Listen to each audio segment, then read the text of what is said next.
for all those that think feeding wildlife is a good idea. What?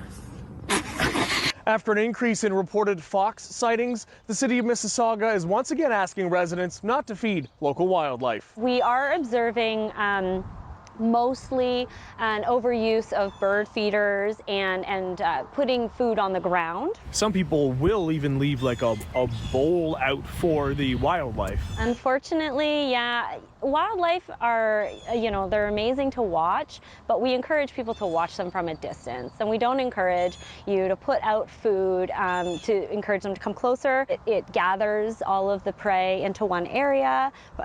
Disease spread can occur. She also tells us a fox with an appetite is useful for reining in other animals we regard as pests. They do consume a fair amount of rodents, including rats, for us, and we want them to keep doing that. We don't want to feed them other food and keep them full and take them away from the job that they're meant to be here for. Is there a concern there also with small domesticated pets?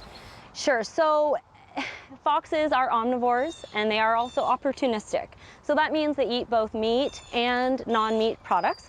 And they are opportunistic in the way that, as most animals, humans included, they'll take the easiest way. Meanwhile, Derek Stone with the Riverwood Conservancy says a lot of people are unaware that foxes have been a part of the local ecosystem since long before this area was developed.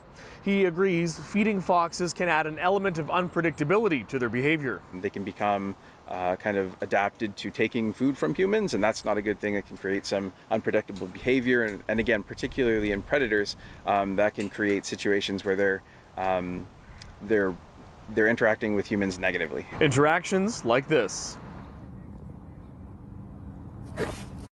What?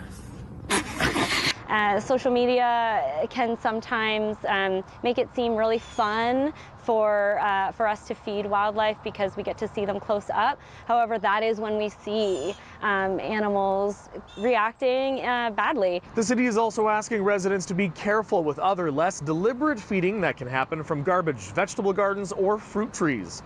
There is also a fine associated with deliberate feeding that starts at $300. In Mississauga, David Zura, City News.